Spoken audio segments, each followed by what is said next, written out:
आप सबों को प्रभु यीशु मसीह के नाम में मेरा नमस्कार।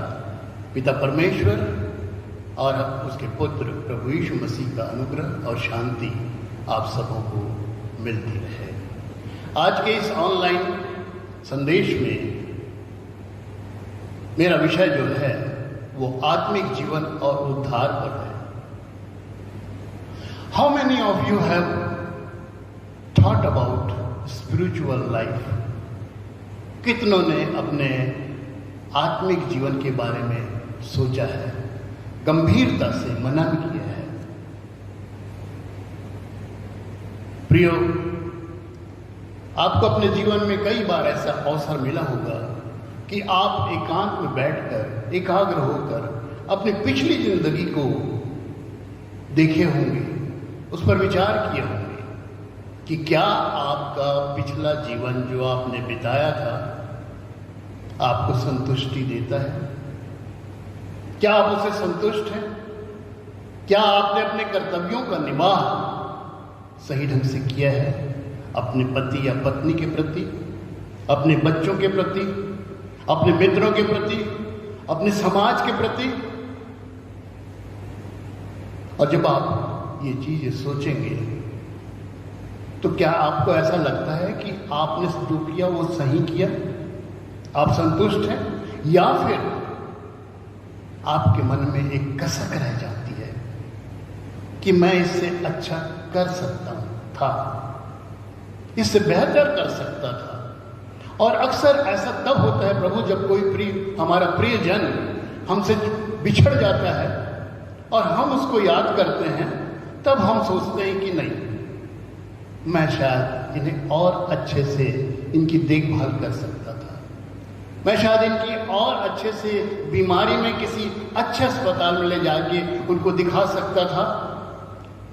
और वो प्रियजन जो आज छूट गया है मेरी लापरवाही के कारण, समय से पहले चला गया। क्या ऐसी भावना, ऐसी फीलिंग आपको आती है?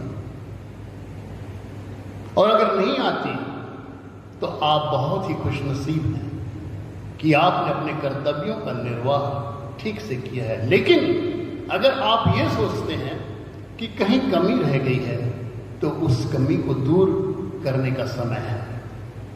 जब तक आप जीवित हैं तभी इसे ठीक कर सकते हैं। मरने के बाद कोई चीज हम नहीं कर सकती है, आप भी जानते हैं, प्रत्येक व्यक्ति जानता है। ज्यादातर मनुष्य का झुकाव जो होता है वो सांसारिक जीवन को बेहतर बनाने के लिए होता है। आत्मिक जीवन को बेहतर बनाने के लिए बहुत कम सोचता है वो, और उसका कारण भी है। सांसारिक जीवन बेहतर बनाने के लिए जो चीजें हैं वो आपको इमीडिएट फल दे देती थी। जैसे कि सांसारिक जीवन को बेहतर बनाना है, आपने एक लग्जरी कार खरीदी, आप पैसा दिया और उस कार को ले आते हैं और उसका सुख आपको उसी समय मिल जाता है। आप उसमें बैठ सकते हैं, उसके एसी की ठंडी हवा को महसूस कर सकते हैं, वो जो स्पेस मिलता है आपको उसमें बैठने का, लेटने का, उसका उपयोग कर सकते हैं। सीडी में आप उसका बहुत बढ़िया गीत सुन सकते हैं, वीडियो या टीवी भी लगे है, उसको एंजॉय कर सकते हैं। इंस्टेंट हैप्पीनेस आपको देता है वो। और इसीलिए हमारा जो ध्यान है, मनुष्य का जो ध्यान है, वो सांसारिक जीवन को बेहतर बनाने के लिए ज्यादा रहता है। जबकि इसके विपरीत जब हम स्पिरिचुअल लाइफ जीते हैं, आत्मिक जीवन जीते हैं, तो उसका जो फल है वो हमें उसी वक्त नहीं मिलता। परमेश्वर अपनी मर्जी से उस समय को जानता है कि किस वक्त आपको कौन सा फल देना है, और उसमें देरी भी हो जाती है। और इसीलिए हम उधर ध्यान नहीं दे पाते, कोई भी मनुष्य उधर ध्यान नहीं दे पाते। लेकिन इसका यह मतलब नहीं है कि परमेश्वर नहीं चाहता कि आप आत्मिक जीवन बिताएं। वो चाहता है कि आप आत्मिक जीवन बिताएं, और इसीलिए वो आपको अवसर पे अवसर देता है कि एक बार आप अपने आप को बदलें, एक बार आप अपने आप को बदलें और आत्मिक जीवन के ऊपर भी ध्यान दें। और जब एक बार आपका लगाव, आपका झुकाव आत्मिक जीवन के तरफ हो जाता है, तब फिर क्या आप व्याकुलता महसूस करते हैं? क्या आपका मन बेचैन होता है कि मुझे ये करना चाहिए था? How is your spiritual life? Just imagine, just recall, याद कीजिए आपका स्पिरिचुअल लाइफ कैसा है, कैसा रहा है? आपका चाल चलन वचन के अनुसार है कि नहीं? आज्ञाओं को क्या आप मानते हैं? कहीं मैं त्योहारी क्रिश्चियन तो नहीं हूं कि सिर्फ त्योहारों में दिखाई पड़ता हूं।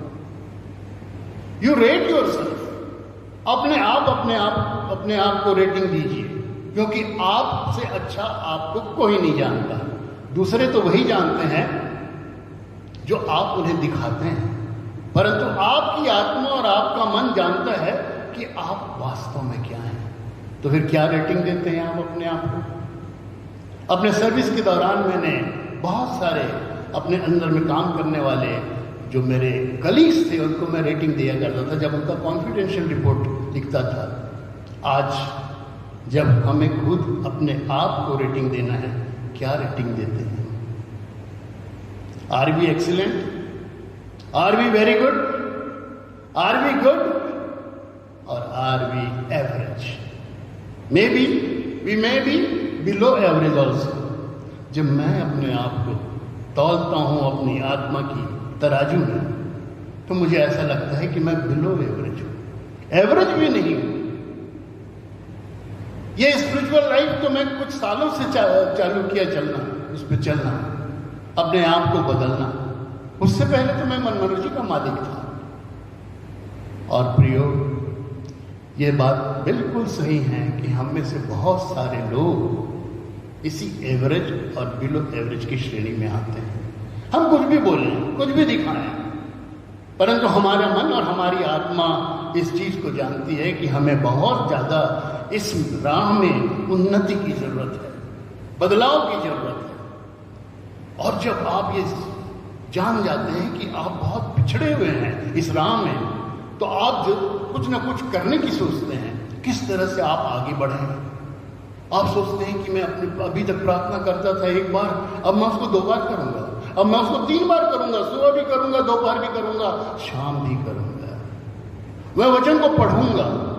एक आप रूटीन बना लेते हैं क्या कि हर दिन मैं 3 अध्याय पढ़ूंगा, संडे के दिन 5 अध्याय पढ़ूंगा, और इस तरह से साल भर में मैं बाइबल को पूरा पढ़ लूंगा।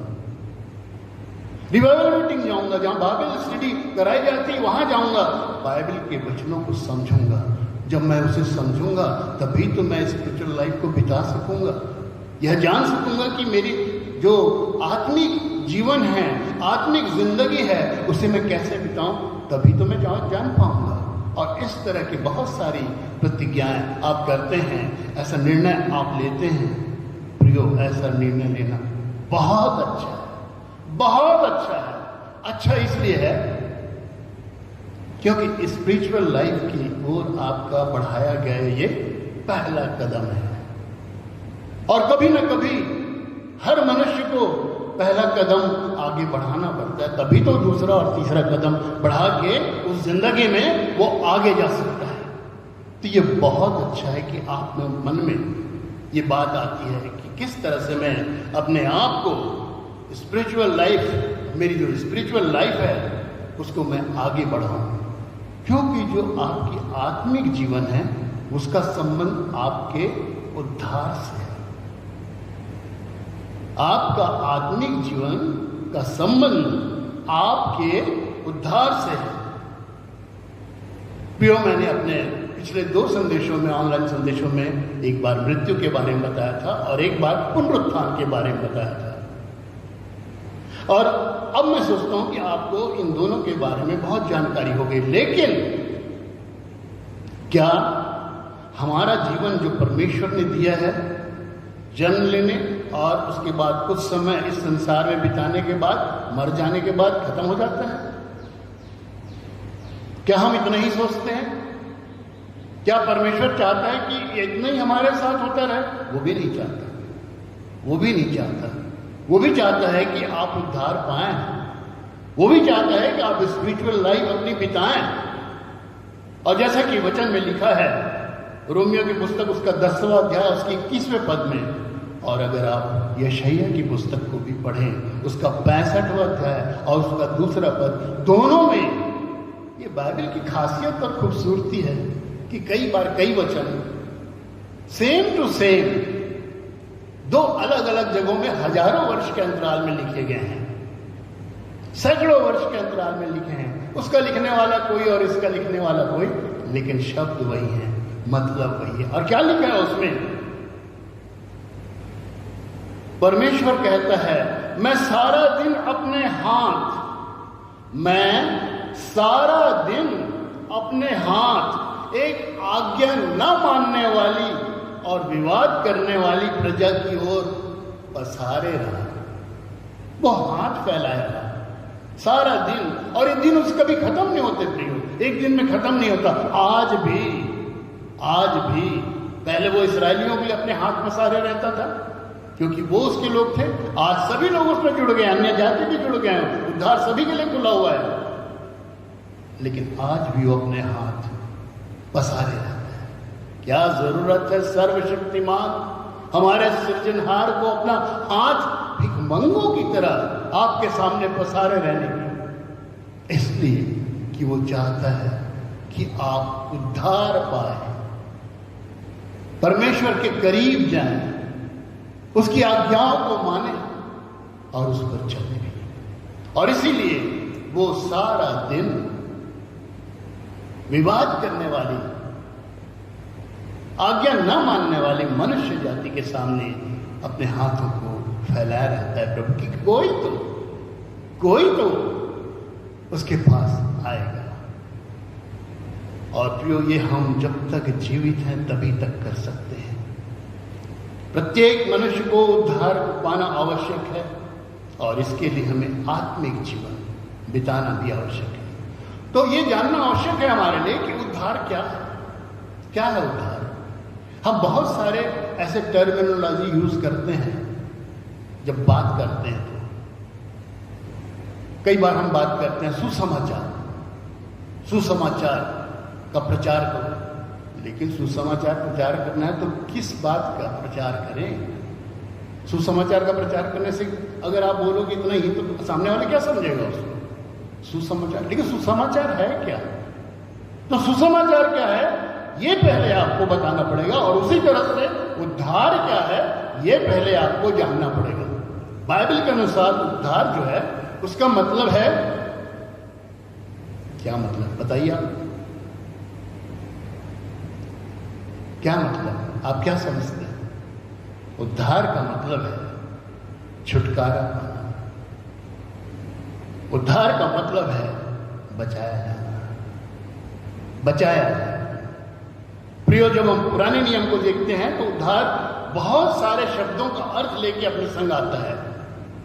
उद्धार का मतलब बहुत सारे शब्दों को अपने संग लेके आता है, जैसे बीमारी से बचाना,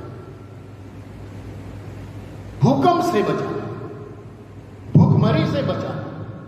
सबसे बड़ा उदाहरण तो मिस्रियों के गुलामी से इसराइलियों को बचाना। ये उद्धार था उनका, परमेश्वर ने गुलामी से उनका उद्धार किया। तो पुराना नियम बहुत सारी चीजों को लेके चलता है।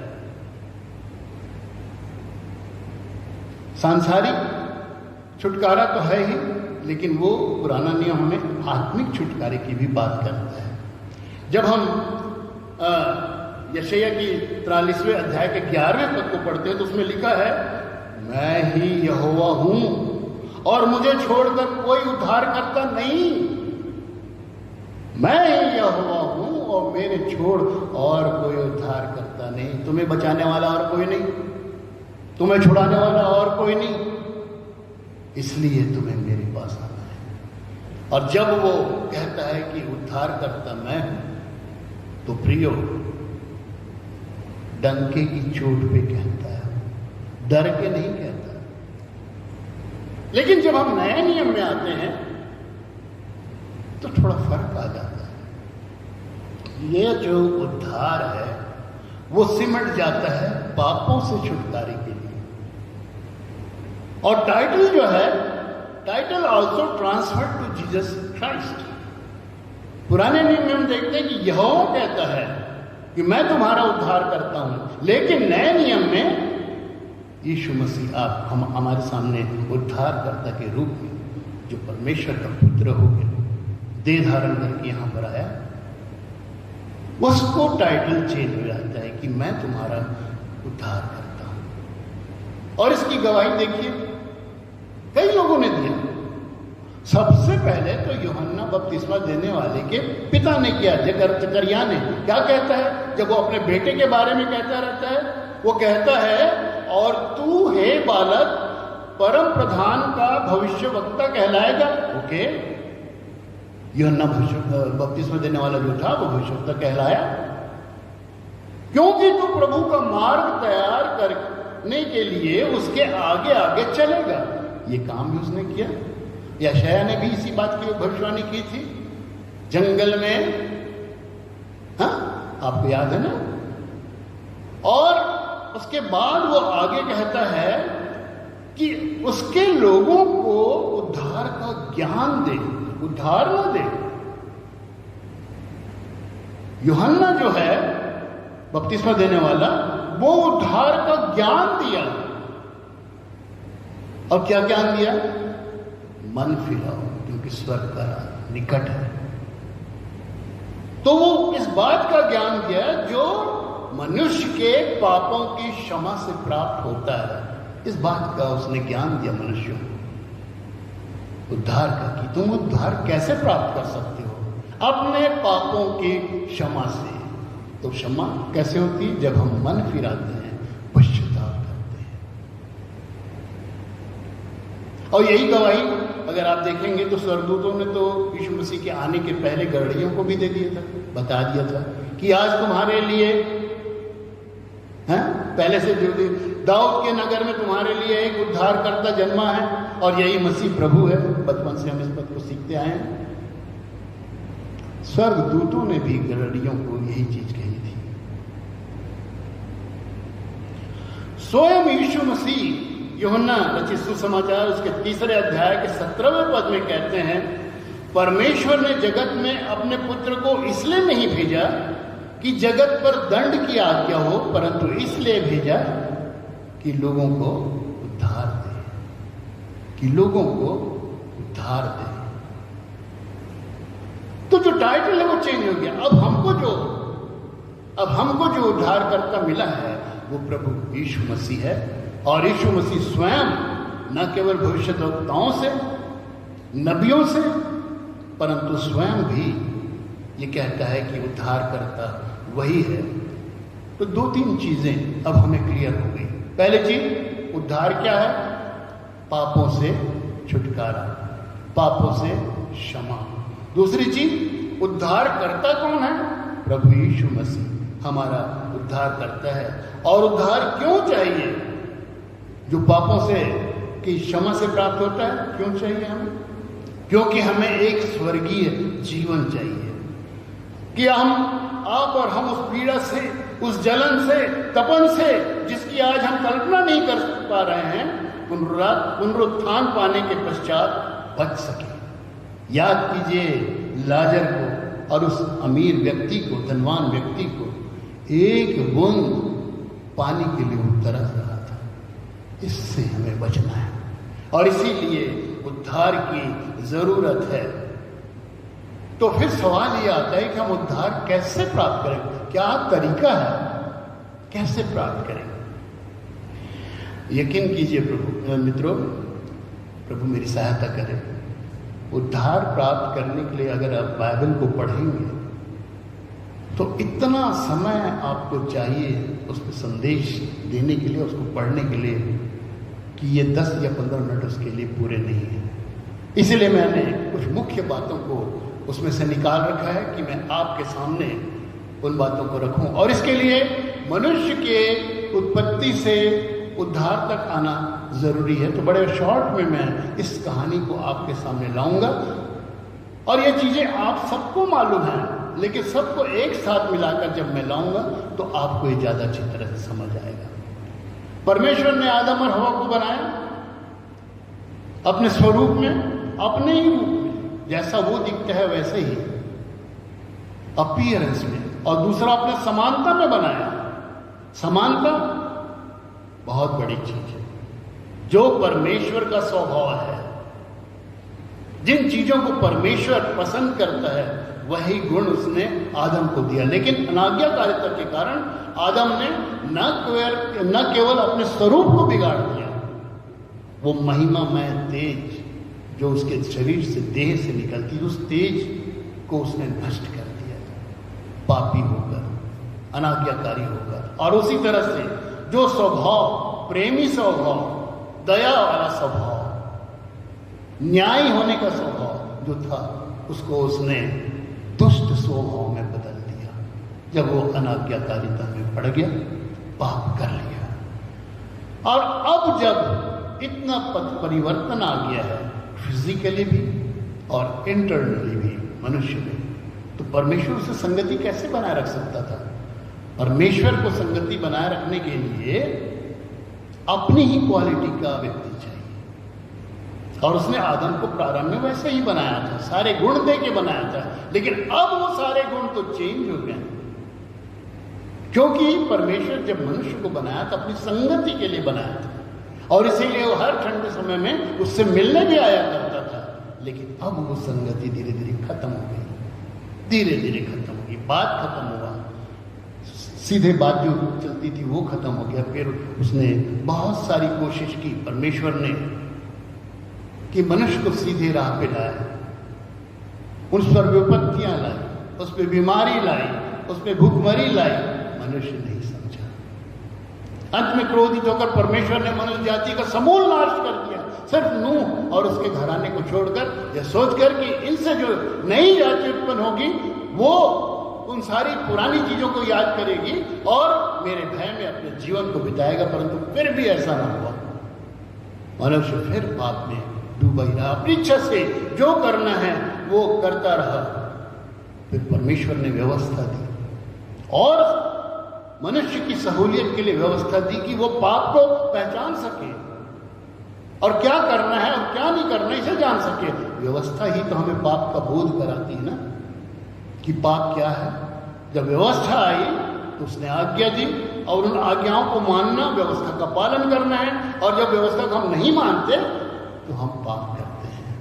तो उसने व्यवस्था दी, इतना इजी जीवन को बनाने की कोशिश की कि मनुष्य अच्छे से जान सके कि क्या उसे करना है, क्या नहीं करना है। और अगर भूले से उसने गलती कर भी दी, पाप कर भी दिया, उसने बलिदान की भी व्यवस्था दी, बलिदान की भी व्यवस्था दी।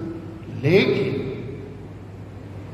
बलिदान जो था प्रियो, मनुष्य को उसके पापों की क्षमा के लिए तो ठीक था, लेकिन उसके विवेक जो आपको बताता है कि क्या अच्छा है और क्या बुरा है, विवेक जो आपको गलत कार्य करने से रोकता है, उसको शुद्ध नहीं कर सका। बकरों का बलिदान, बैलों का बलिदान, हीफर्स का बलिदान, वो आपको पाप की क्षमा तो दिला देता था साल भर के लिए, लेकिन विवेक को शुद्ध नहीं कर पाता था। विवेक में पाप का एक कांटा हमेशा लगा रहा, और इसी कारण मनुष्य कभी सुधर नहीं पाया। तब मनुष्य के लिए जो पाप में डूबा था और नश्वर शरीर का मालिक था, ये जो शरीर है हमारा नश्वर है, नष्ट होने वाला, और हम पाप में डूबे हुए हैं, और जिसे मृत्यु का श्राप भी झेलना था। क्यों? क्योंकि पाप की मजबूरी तो मृत्यु है। तो जब हम पाप करते हैं तो हमें मृत्यु को प्राप्त करना है। तो इन सब से छुड़ाने के लिए उसने एक बहुत ही उत्तम मार्ग निकाला, सर्वोत्तम मार्ग निकाला, और वो मार्ग था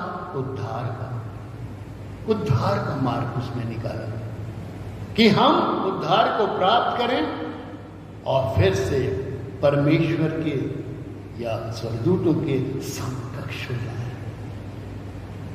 और फिर से वो जो संगति चाहता था, जिसे हम प्रकाशित वाक्य में भी पढ़ते हैं कि वो मेरे लोग रहेंगे और मैं उनके बीच में चला फिरा करूंगा।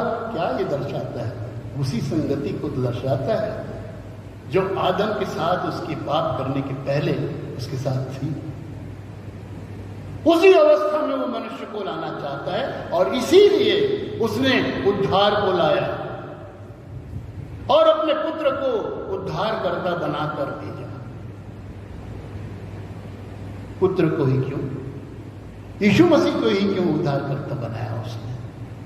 क्योंकि प्रियो, अगर कोई मनुष्य, कोई भविष्यद्वक्ता, कोई राजा दाऊद, कोई नबी अगर अपना बलिदान देता तो वो एक पापी का ही बलिदान था, पापी का ही लहू था।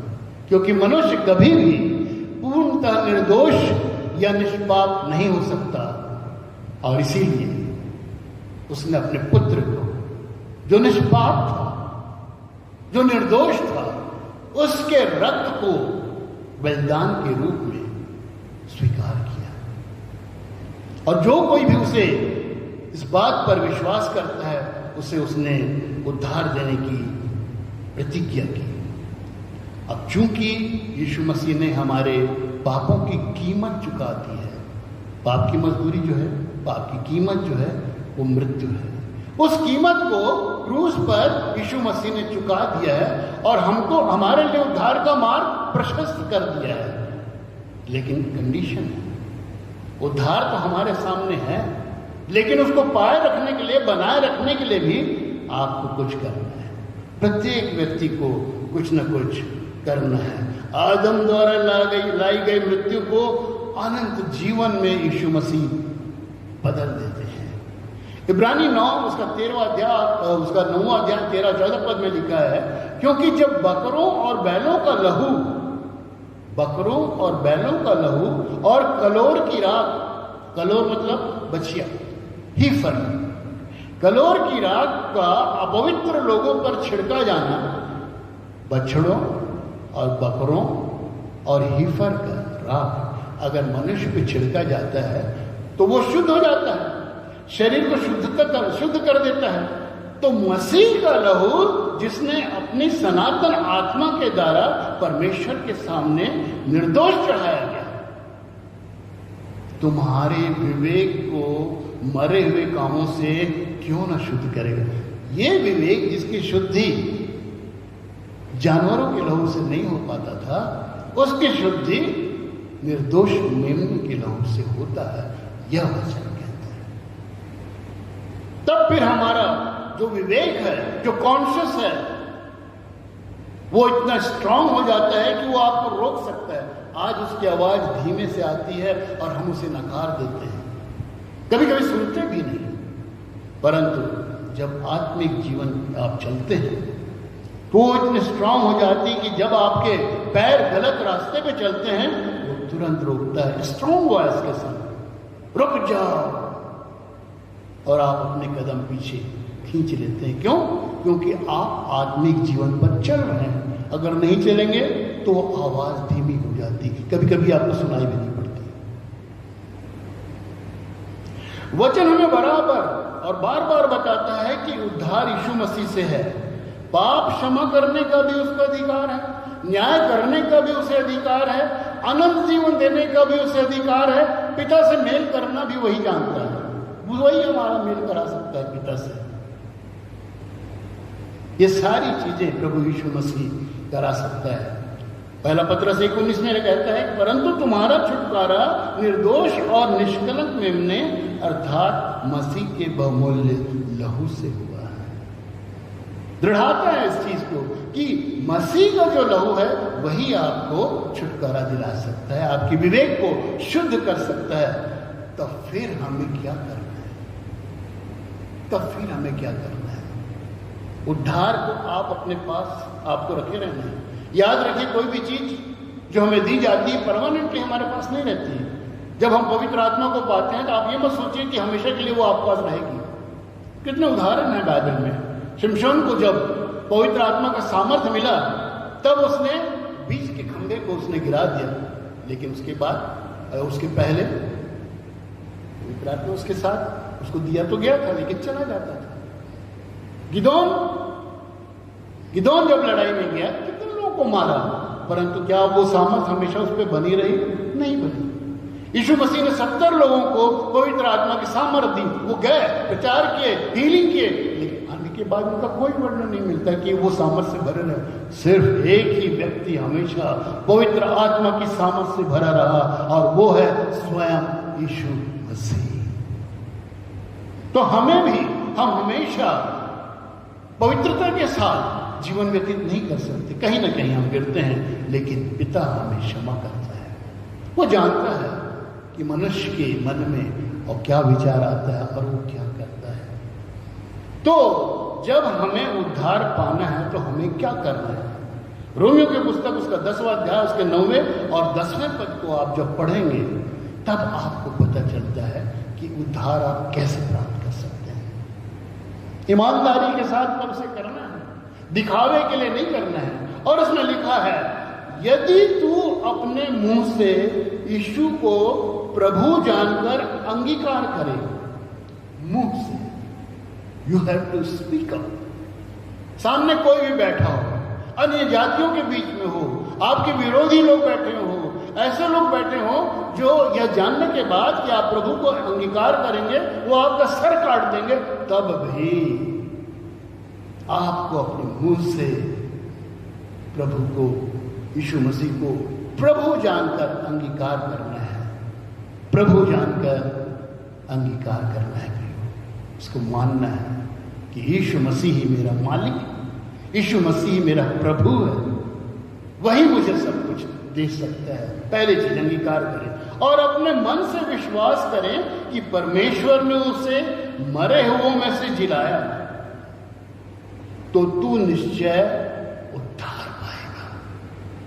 तो तू निश्चय उद्धार पाएगा। दो बातें करने के लिए कहता है। पहली चीज, मुंह से अंगीकार कीजिए कि यीशु मसीह आपका प्रभु है, और दूसरी चीज कि आप इस बात को विश्वास करें अपने मन से कि उसको पिता परमेश्वर ने मृतकों में से जिलाया है।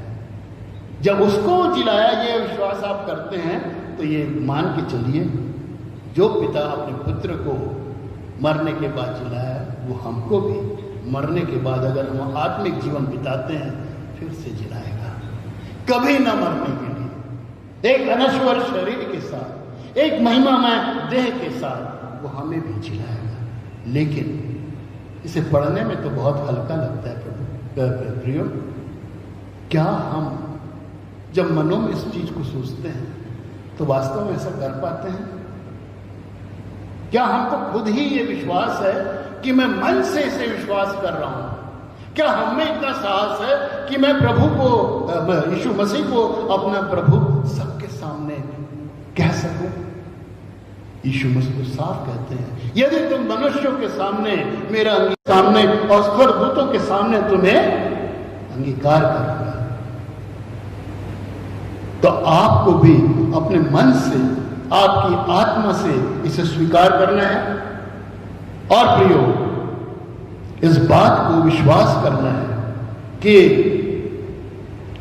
यीशु मसीह को जिस तरह से उसके पिता ने जिलाया, वैसा ही वो हम सबों को जिलाता है। मेरे भाइयों बहनों, आज तक यदि आपने अपने आत्मिक जीवन के बारे में नहीं सोचा है तो आज अवसर है, उस पर सोचिए। आज अवसर है कि आपको आत्मिक जीवन भी बिताना है। इसी जीवन में जीते जी आपको उद्धार पाना है। मरने के बाद आपके पास कोई अवसर नहीं है। आप बार बार पाप में गिर जाते हैं, सच्चाई पर नहीं चल पाते, सही न्याय नहीं कर पाते, पर वो आपका पिता है, आपकी कमजोरी जानता है। वह जानता है कि मनुष्य के मन में जो भी उत्पन्न होता है बुरा ही उत्पन्न होता है। इसलिए हम जब पश्चाताप करके अपने अपराधों को मान लेते हैं तो वो हमें गले लगा देता है, उद्धार देता है। यह एहसास पूरी तरह से व्यक्तिगत है। याद रखिए, अंगीकार करना और पुनरुत्थान व्यक्तिगत एहसास है। कोई दूसरा आपको दबाव डाल के या किसी के दबाव में आकर आप इस पर विश्वास नहीं करते, और आप अच्छी तरह से जानते हो कि आपको कितना विश्वास है।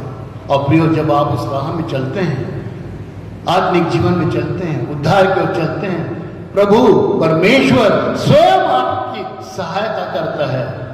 मैं अपने अनुभव से जानता हूं, जब मैं इस राह पे चलना प्रारंभ किया, परमेश्वर ने मेरे किए हुए पापों को मेरे सामने लाया, कभी सपनों में लाया, कभी दर्शन में लाया, कभी कल्पना में लाया, कभी मेरे मस्तिष्क में विचार में। कोई चीजें ऐसी थी जो मुझे याद भी नहीं थी।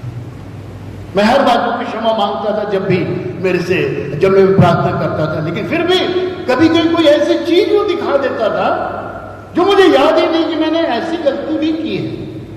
वो आपके पास आपके सपनों से उसको भेजेगा कि ऐसा हुआ था, आपके विचार में उसको लाएगा।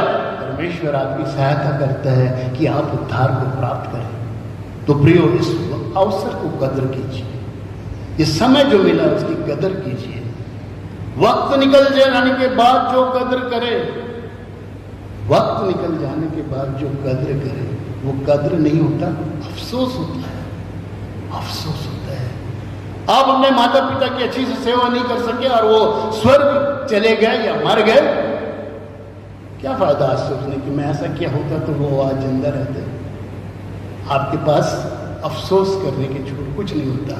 आज आप जीवित हैं, एक आत्मिक जीवन बिताइए, उद्धार को प्राप्त कीजिए, तभी आपको अफसोस नहीं करना पड़ेगा। सांसारिक जीवन तो बहुत जी लिया, आइए आत्मिक जीवन की राह में भी हम कदम बढ़ाएं।